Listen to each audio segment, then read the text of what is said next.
जय श्री कृष्ण। श्रीमद् भगवद गीता के 3 अध्याय कर्म योग में अर्जुन श्री कृष्ण से पूछते हैं कि हे केशव, हे जनार्दन, यदि आप बुद्धि को सकाम कर्म से श्रेष्ठ समझते हैं तो फिर आप मुझे इस घोर युद्ध में क्यों लगाना चाहते हैं?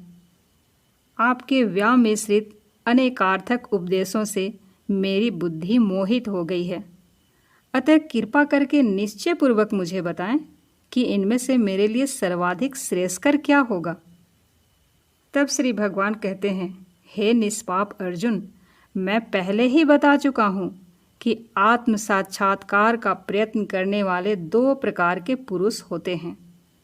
कुछ इसे ज्ञान योग द्वारा समझने का प्रयत्न करते हैं तो कुछ भक्तिमय सेवा के द्वारा। ना तो कर्म से विमुख होकर कोई कर्म फल से छुटकारा पा सकता है और ना केवल संन्यास से सिद्धि प्राप्त की जा सकती है। प्रत्येक व्यक्ति को प्रकृति से अर्जित गुणों के अनुसार विवश होकर कर्म करना पड़ता है। अतः कोई भी क्षण भर के लिए भी बिना कर्म किए नहीं रह सकता। जो कोई भी कर्म इंद्रियों को वश में तो करता है, किंतु जिसका मन इंद्रिय विषयों का चिंतन करता रहता है वह निश्चित रूप से स्वयं को धोखा देता है और मिथ्याचारी कहलाता है। दूसरी ओर यदि कोई निष्ठावान व्यक्ति अपने मन के द्वारा कर्म इंद्रियों को वश में करने का प्रयत्न करता है और बिना किसी आसक्ति के कर्म योग प्रारंभ करता है तो वह अति उत्कृष्ट है। अपना नियत कर्म करो, क्योंकि कर्म ना करने की अपेक्षा कर्म करना श्रेष्ठ है। कर्म किए बिना तो शरीर का निर्वाह भी नहीं हो सकता। श्री विष्णु के लिए यज्ञ रूप में कर्म करना चाहिए, अन्यथा कर्म के द्वारा इस भौतिक जगत में बंधन उत्पन्न होता है। अतः हे कुंती पुत्र, उनकी प्रसन्नता के लिए अपने नियत कर्म करो।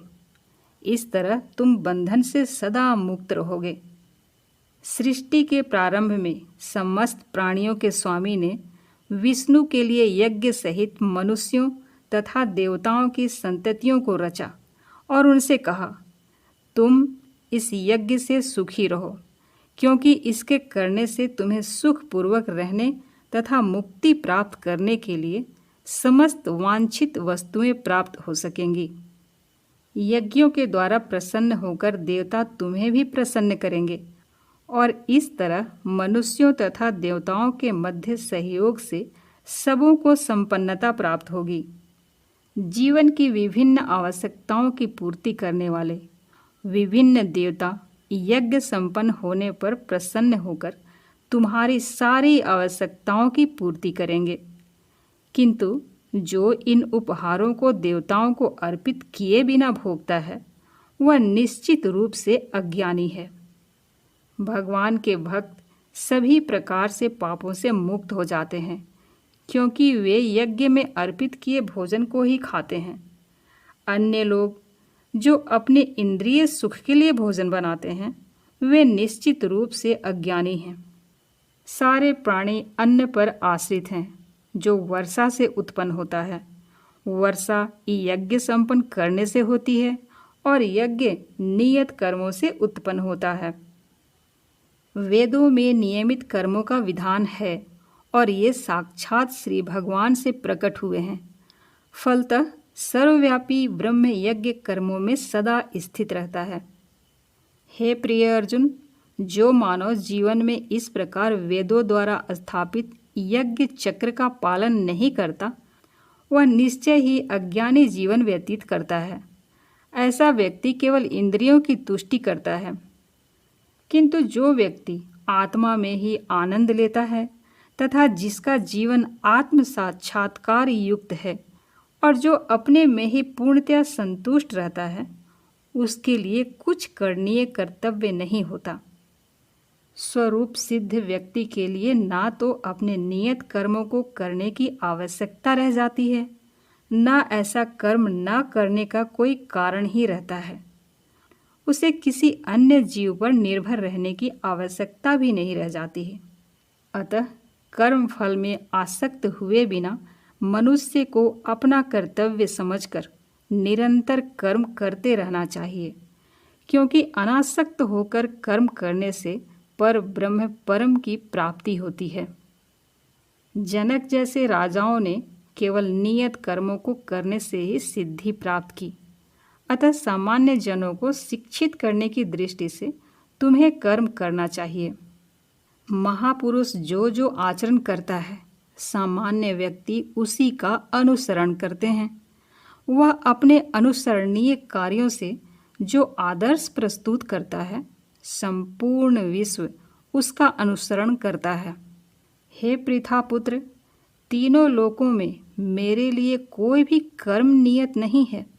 ना मुझे किसी वस्तु का अभाव है और ना आवश्यकता ही है, तो भी मैं नित्य कर्म करने में तत्पर रहता हूँ।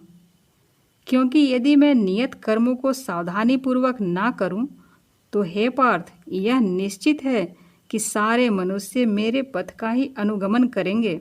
यदि मैं नियत कर्म ना करूँ, तो ये सारे लोग नष्ट हो जाएं।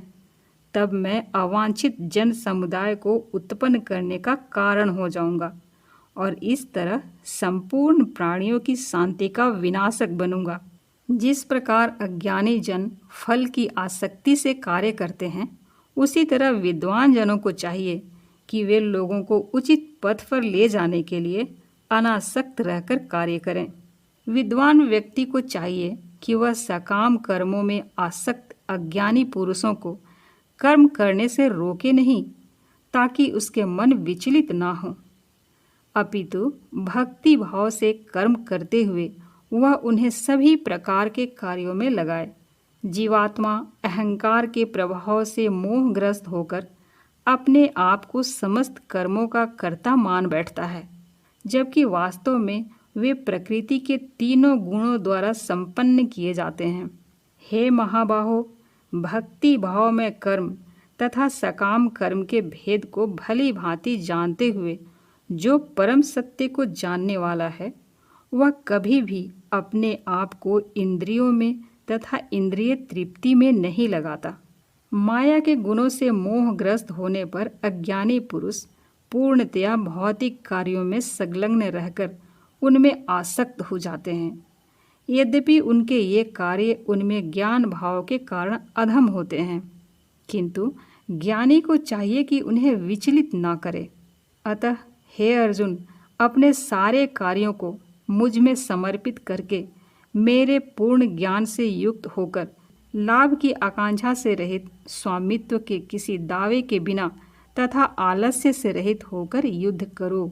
जो व्यक्ति मेरे आदेशों के अनुसार अपना कर्तव्य करते रहते हैं और ईर्ष्या रहित होकर इस उपदेश का श्रद्धापूर्वक पालन करते हैं, वे सकाम कर्मों के बंधन से मुक्त हो जाते हैं।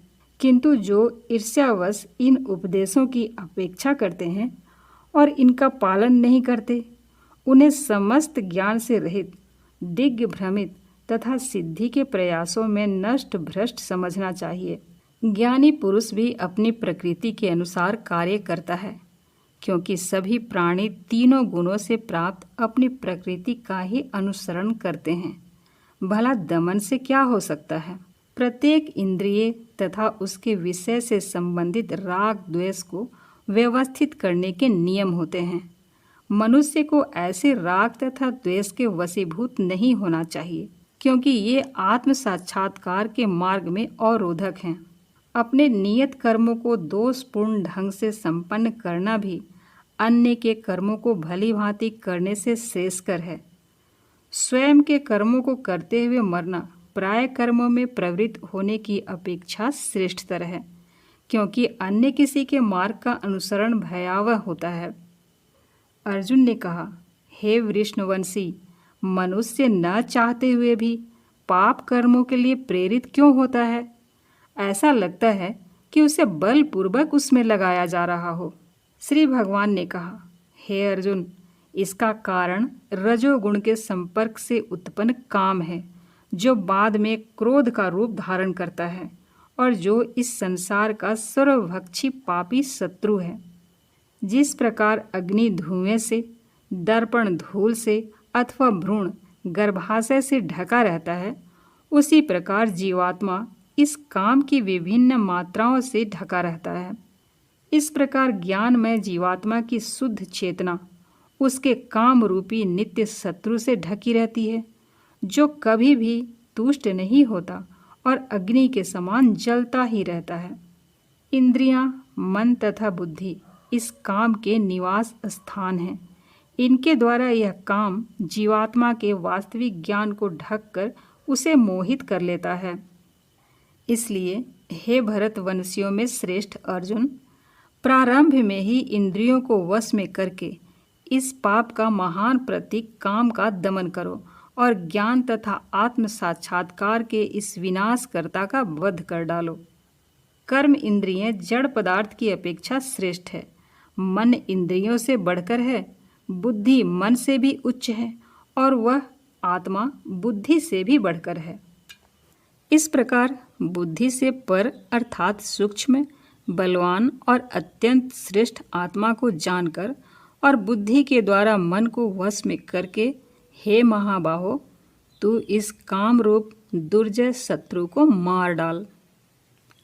इस प्रकार उपनिषद, ब्रह्म विद्या तथा योग शास्त्र रूप श्रीमद् भगवद गीता के श्री कृष्ण अर्जुन संवाद में कर्मयोग नामक तृतीय अध्याय संपूर्ण हुआ।